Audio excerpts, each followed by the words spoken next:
என் சேக்காளி மாடசாமி இருக்கான, அவன் ஒரு ஐயப்ப பக்தன். அவன் சபரிமலைக்கு வருஷ வருஷம் போயிட்டு இருந்தான்.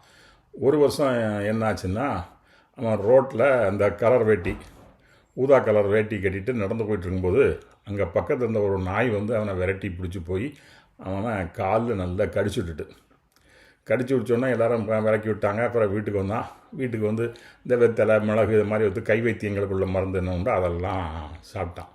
இருந்தாலும் நண்பர்கள்லாம் என்ன சொன்னாங்கன்னா, நீ வந்து அரசு மருத்துவமனைக்கு போய் இந்த தொப்பளை சுற்றி ஒரு வாரத்துக்கு ஊசி போட்டுரு, அப்போ தான் உனக்கு நல்லது அப்படின்னு அட்வைஸ் பண்ணாங்க. உடனே இவனும் மாடசாமியும் போய் தொப்பளை சுற்றி ஊசி போட்டு வந்தான்.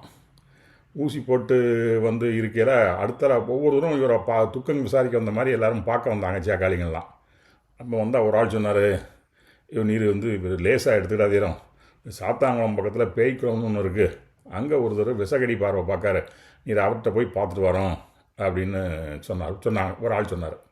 இவன் வந்து மறுநாள் காலையிலே எழுந்திரிச்சு அவசர அவசரமாக பஸ் பிடிச்சி போய் அங்கே போய் அந்த விஷக்கடி பார்வை பார்த்துட்டு வந்தான். அப்போ இவன் வீட்டில் இருக்கும்போது அடுத்த நாள் இன்னொருதான் வந்தான். இன்னொருதான் வந்து, நீ லேசாக எடுத்துக்கிட்டாதே, எங்கள் பெரியப்பா ஒருத்தர், அவரை நாய் கடிச்சுப்பட்டு அவரை வந்து கடைசியில் ரூம்குள்ளே தான் போட்டு அடைச்சி வச்சுருந்தாங்க, நாய் மாதிரி குலைக்க ஆரம்பிச்சிட்டாரு, அவர் அப்படியே ரூம்குள்ளேயே அடைப்பட்டு அப்படியே இறந்து போனார் அப்படின்னு அவன் வந்து பயங்காட்டிட்டு போயிட்டான்.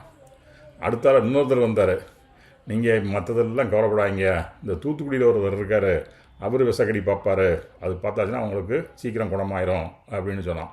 இவன் சபரிமலைக்கு மாலை போட்டிருக்கனால சபரிமலை பயணம் தடைப்பட்டுறக்கூடாது அப்படிங்கிறதுல எல்லோரும் யார் என்ன சொன்னாங்களோ அதெல்லாம் கேட்டான். தூத்துக்குடியும் போய் அதையும் பார்த்துட்டு வந்தான்.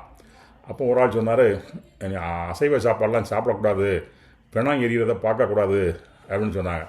இவன் என்ன பண்ணால், இவன் ஏற்கனவே சைவங்கிறதுனால அந்த அசைவ சாப்பாடை பற்றி கவலை இல்லை அப்படின்னு அப்படி இருந்தான். ஆனால் எண்ணெய் கிண்ணெல்லாம் சேர்க்கக்கூடாது, தாளிச்ச எண்ணெய்லாம் யூஸ் பண்ணக்கூடாதுன்னு ஒரு ஆள் சொன்னார். சரின்னு அதுவும் இல்லாமல் வெறும் பருப்பு பொடியை போட்டு சாப்பாடாக சாப்பிட்டுட்டு இருந்தான். இப்படி ஒவ்வொருத்தர் சொன்னதையும் கேட்டு அவன் வந்து உயிரோடு இருந்தே தினம் செத்துக்கிட்டு போயிட்டே இருந்தான். ஸோ இந்த மாதிரி நம்ம பார்க்க வர்றவங்க ஒவ்வொருத்தரும் நமக்கு ஒவ்வொரு ஆலோசனை சொல்லுவாங்க. அந்த ஒவ்வொரு ஆலோசனை சொன்னதையும் நம்ம கேட்கணும்னு நினச்சா நம்மளால் முடியாது. நம்ம பார்த்து எது சரியான முடிவு அப்படிங்கிறத நம்ம எடுக்கணும். மற்றவங்க பயங்காட்டி விடுறதுக்குன்னே சில ஆட்கள் இருப்பாங்க, அதனால் அவங்களெல்லாம் நம்ம நம்பக்கூடாது. நம்ம ஒரு ஆளை மட்டும் ஒரு டாக்டரை காமிக்கணும், அவர் என்ன சொல்கிறாரோ அது ஒரு ஆளை நம்ம நடக்கணும். மற்றவங்க சொல்லலாம் கேட்டால் நமக்கு மன நிம்மதியே போயிடும்.